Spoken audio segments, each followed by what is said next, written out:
नमस्कार. प्राध्यापक मागले जागर टाइम्स मध्ये आपल्या सर्वांचं स्वागत करत आहे. राज्यात सध्या हवा कोणाची? निवडणुकीच्या पार्श्वभूमीवर विचारला जाणारा प्रश्न आहे. मराठा योद्धा मनोज जरांगे पाटील, भाजप, पंतप्रधान मोदींची, कोणाची? मित्रांनो, 4-5 दिवसात महाराष्ट्राच्या विधानसभेच्या निवडणुका कदाचित जाहीर होतील. राज्यात भारतीय जनता पार्टी आणि मित्र पक्षांचं शासन आहे, महायुती. या पार्श्वभूमीवर राज्यातील जनतेची उत्सुकता इतकी आहे की राज्याची परिस्थिती, राजकीय परिस्थिती नेमकी काय आहे? मराठा आरक्षण न देणाऱ्या भाजपची स्थिती काय आहे? मराठा योद्धा मनोज जरांगे पाटील यांनी आपलं 6वं उपोषण सोडल्यानंतर मराठा आरक्षणाची परिस्थिती आणि त्याला अनुलक्षून महाराष्ट्राची परिस्थिती काय? आंदोलन पुढचं नेमकं काय?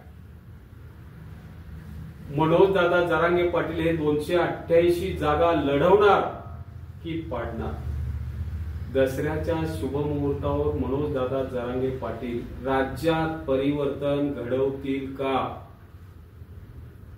मित्र, होय, अशा पद्धतीचे सगळे प्रश्न सर्वसामान्य कार्यकर्त्यांना पडणे साहजिक आहे. राज्यातील जनतेच्या समोर असे अनेक प्रश्न आहेत, त्यांची थोडक्यात उत्तर द्यायचा प्रयत्न आपण या पोस्ट मधून करू. सर्वप्रथम मी आपल्याला विनंती करतो की माझं हे चॅनल जर आपण अद्याप सबस्क्राईब केलं नसेल तर सबस्क्राईब करा, बेल आयकॉन दाबून ऑल क्लिअर करा आणि आजची ही जी पोस्ट आहे ही पोस्ट आपण लाईक, शेअर आणि सबस्क्राईब करा. मित्रांनो, राज्यात अखेरीस परिवर्तन घडणार अशी स्थिती निर्माण झाली आणि कोण घडवून आणणार? बघा, एक गोष्ट नेमकी लक्षात यायला हवी. भाजपची वक्रदृष्टी नेहमीच महाराष्ट्रावर असते. देवेंद्र फडणवीस तर मराठ्यांचा द्वेषच करतात, धनगरांना आरक्षण देत नाहीत. महाराष्ट्रातले सगळे उद्योग गुजरातला आपोआप पळून निघालेत.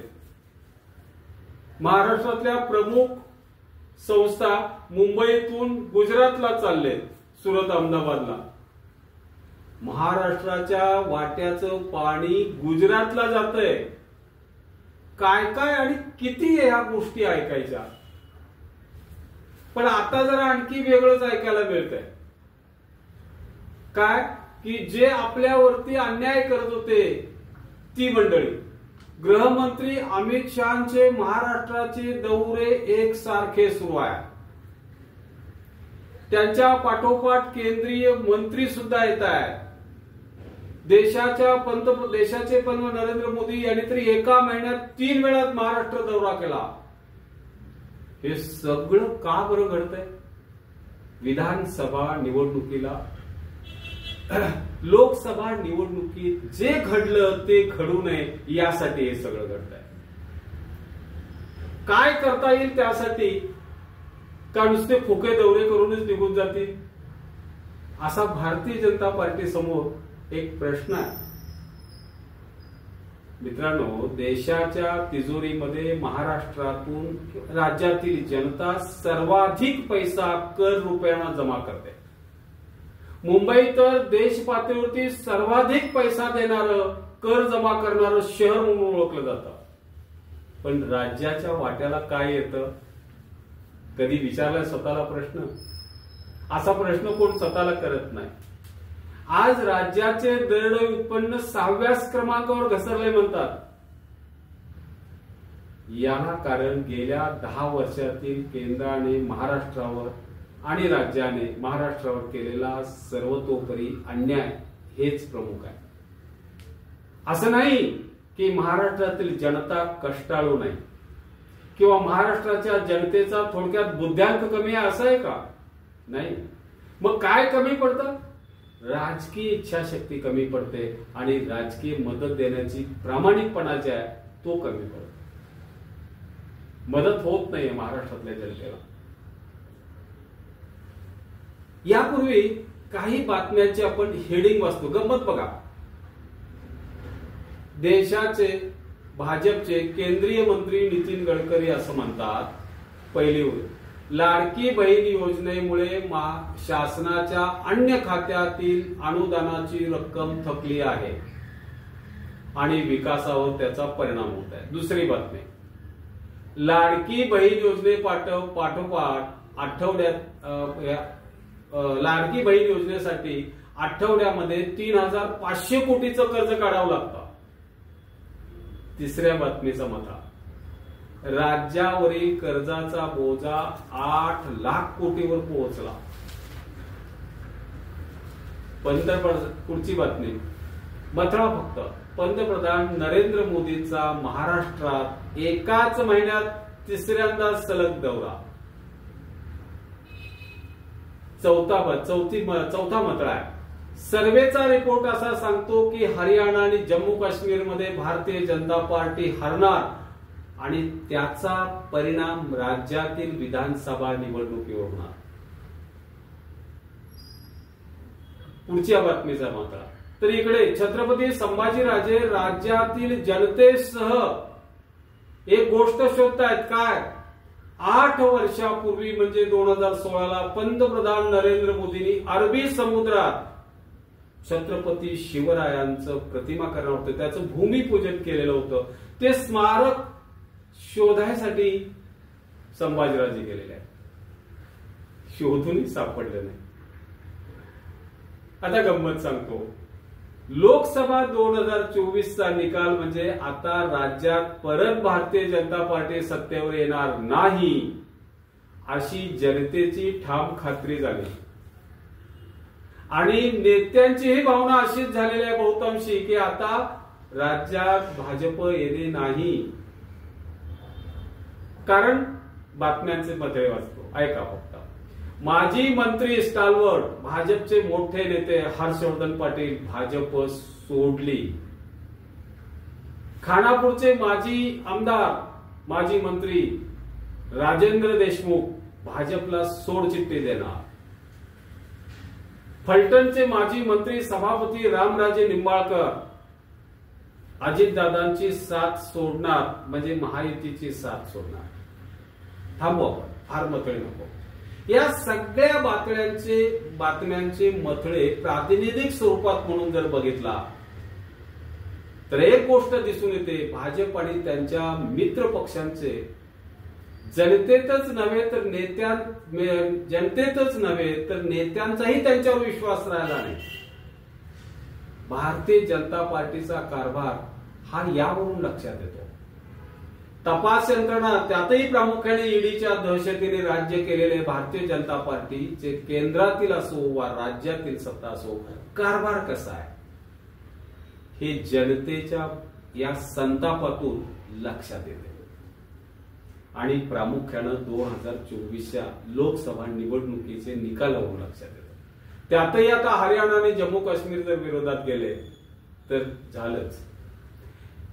या सगळ्यांचे प्रातिनिधिक स्वरूप जर आपण बघितलं तर भाजपने म्हणजे केंद्रातील असो वा राज्यातील असो त्यांनी केलेला विकास आपण शोधायचा प्रयत्न, संभाजीराजांच्या प्रयत्नात शोधायचा प्रयत्न जर केला म्हणजे छत्रपती संभाजीराजे छत्रपती शिवाजी महाराजांच्या मोदींनी भूमिपूजन केलेली प्रतिमा शोधण्याचा प्रयत्न करतायत. त्यांना ती सापडल्या, उभंच केलं नाही, कामच नाही, कुठून सापडणार? राज्यातल्या विकासाचंही मित्र तसंच आहे. कामापेक्षा राजकीय उचापती जास्त घडल्या या भारतीय जनता पार्टीकडून. अनेक म्हणजे इतिहासात ज्या घटना घडून आलेल्या त्या भाजपनं घडवल्या. हे भाजपचं ब्रीद म्हणावं लागेल. विकासाच्या नावावर म्हणजे सबका साथ सबका विकास म्हणण्याच्या नावावर महाराष्ट्राची शुद्ध फसवणूक केली. अहो, धनगर समाजाला 8 दिवसात आरक्षण देतो म्हणणाऱ्या फडणवीस साहेबांनी त्या समाजाच्या अज्ञानाचा गैरफायदा घेतला आणि त्यांना दिवसा ढवळ्या फसवल्या. अशीच फसगत बहुजन समाजातील इतर समाजांचीही त्यांनी केली आणि त्याच्यावर कडी काय केली, एखाद दुसऱ्या त्या समाजाच्या नेत्याला एखाद दुसरे पद देऊन त्यांची तोंड बंद केली. बाकीच्या समाजांचं काय, एखाद्या नेत्याचं त्या समाजाच्या तुम्ही तोंड बंद केलं, पण बाकी समाजाचं काय हा प्रश्न राहिला ना. उदाहरण सांगतो, आमदार गोपीचंद पडळकर यांचं मोठं उदाहरण आहे. धनगर समाजाला शांत केलं त्याला आमदारकी देऊन. मराठा समाजाला आणि आंदोलन योद्धा मनोज जरांगे पाटलांना देखील 6 वेळा तब्बल फसवलंय भारतीय जनता पार्टीनं. एक वेळ तर अधिसूचनाच काढली. धनगर काय, मराठा काय, मुसलमान काय, दलित बांधव काय, या सगळ्यांना भारतीय जनता पार्टीने फसवलाय. एक प्रश्न त्यामुळे नेहमी विचारला जातो, वंचितची माणसं नेहमी विचारतात की वरच्या पातळीवरती आरएसएसचे सगळे लोक दिसून येतात, त्यामध्ये वंचित घटक दाखवा बघू, मग तुम्ही विकास केला असं आपण म्हणू. नाही तर देता येत त्यांना. लोकसभा निवडणुकीच्या, राज्यसभा निवडणुकीच्या तोंडावर जे लोकसभेत जे घडलं ते सांगतोय. जनतेला आता भारतीय जनता पार्टी नको आहे हे त्याचं उदाहरण आहे. लोकसभा 2024 मध्ये महाराष्ट्रातील निकाल 48 खासदारांच्या संख्येपैकी भारतीय जनता पार्टी, शिवसेना आणि राष्ट्रवादी अजितदादा या तिघांच्या गटाला म्हणून केवळ 17 सीट्स मध्ये मिळाले. भाजप तर 23 वरनं 13 वर आले, 9 वर आले. यावरून समाजाचा भाजप आणि त्यांच्या मित्रपक्षावर असलेला असंतोष लक्षात येतो. आजही हा असंतोष कायम आहे, लक्षात घ्या, बदललेला नाही. आणि बदलण्यासाठी फारसं काही म्हणजे जमिनीवर हकीकत बदलण्यासाठी भाजपनं काहीही केले नाही. विधानसभेला भाजप आणि त्यांचे मित्रपक्ष यांना सत्ता मिळणार नाही अशी आजची परिस्थिती आहे. त्यामुळे भाजप घाबरले. थेट शासनाच्या तिजोरीतून त्यामुळं पैसे वाटपच सुरू केले. लाडकी बहीण योजना, या योजनेच्या नावावरती प्रत्येक महिन्याला 1,500 रुपये देणे असो, तरुणांना बेरोजगारी केली, त्यांना रोजगार दिला नाही म्हणून त्यांना दर महिना 8,000 10,000 उचलून देणे असो. अहो, कर रूपाने तुम्हाला दिलेला पैसा हा विकास कामासाठी दिलाय आणि त्यातून त्या लोकांना महागाई कमी करणे असो किंवा त्यांना नोकऱ्या देणं असो, हे करायला हवं होतं. उद्योग उभे करायला हवे होते, पण घडलं नाही. मग थेटपणे पैसाच वाटून टाकायचं काम हे शासन करत आहे. पण त्याचा परिणाम महाराष्ट्राच्या विकासावर होतो. करदाता वर्ग ज्यांनी कर भरला तो सगळा संतप्त आहे. 10 वर्षातील केंद्रातील मोदींचे राज्य असो वा गेल्या 8 वर्षातील महाराष्ट्रातील भाजपचा कारभार असो, जनता पूर्णपणे त्यांना कंटाळलेली आहे. म्हणून शिवसेनेचे उद्धव ठाकरे साहेब म्हणतात, आता तुम्ही कितीही उद्घाटनाच्या फिती कापा किंवा होणाऱ्या न होणाऱ्या कामांचे भूमिपूजनाचे काम करा, जनतेचा तुमच्यावर विश्वास राहिला नाही, तुम्हाला ते परत रिपीट करत नाही. आता ज्या मराठ्यांना आरक्षण देतो म्हणून फसवलं आणि आरक्षणाची अधिसूचना कार्य काढण्यापर्यंत नेलं, सत्तेचा मास दाखवला आणि तिथून पुन्हा ढकलून दिलं. त्यांना मनोजदादा जरांगे पाटील मदत करा असं म्हणतील हे स्वप्नातही संभवत नाही मित्र. त्याऐवजी मराठ्यांची म्हणजेच बहुजन समाजाची सत्ता स्थापन करण्याकडे त्यांचा कल असेल.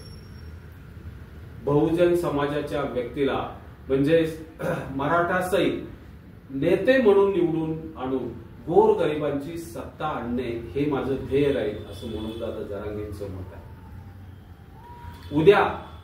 उद्या होणाऱ्या दसऱ्या मेळाव्याच्या निमित्ताने नारायणगडावर होणारी महासभा, महाप्रचंड मेळावा